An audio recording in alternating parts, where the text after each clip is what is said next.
नमस्कार दोस्तों। केंद्र सरकार ने बिना आरक्षण वाले मंत्रालय में यूपीएससी की लेटरल एंट्री नोटिफिकेशन को वापस ले लिया है। प्रधानमंत्री मोदी के कहने पर बोर्ड ने इस नोटिफिकेशन को वापस लिया है।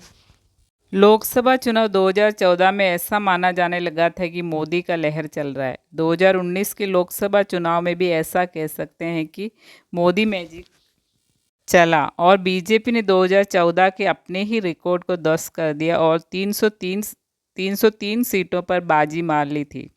वहीं उनके गठबंधन एनडीए को 353 सीटें जीती थी। अब बात आती है 2024 की 18वें लोकसभा इलेक्शन की।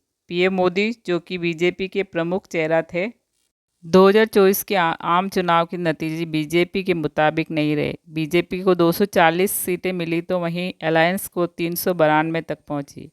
10 साल में पहली बार ऐसा हुआ जब बीजेपी बहुमत के जादुई आंकड़े को छू नहीं पाई। लेकिन तीसरी बार पीएम मोदी के नेतृत्व में सरकार तो बनी, लेकिन पिछले 10 साल में पीएम मोदी की अगुवाई में सरकार ने कई ऐसे फैसले लिए थे जिनका विपक्ष ने विरोध किया था, लेकिन आम जनता वाली बिल सरकार अपने बहुमत के दम पर आसानी से पास कराने में सफल रहती थी।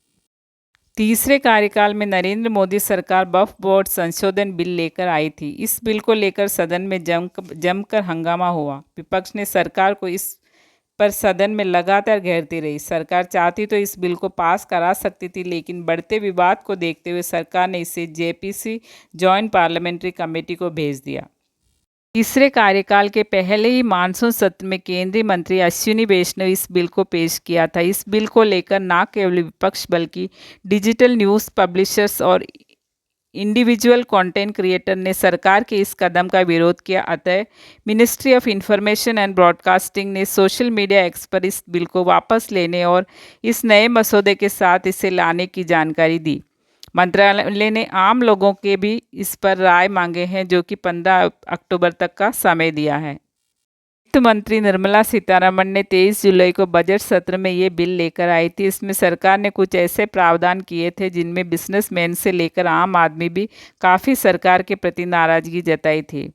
बहरहाल सरकार ने चौतरफा आलोचना झेलनी पड़ी थी, जिसके बाद सरकार ने इसमें संशोधन कर जनता के पक्ष में कर दिया। तो मोदी सरकार पिछले 10 साल से अपनी मनमानी कर रही थी। आज उनको आम जनता की और विपक्ष के हर बात को मानना पड़ रहा है।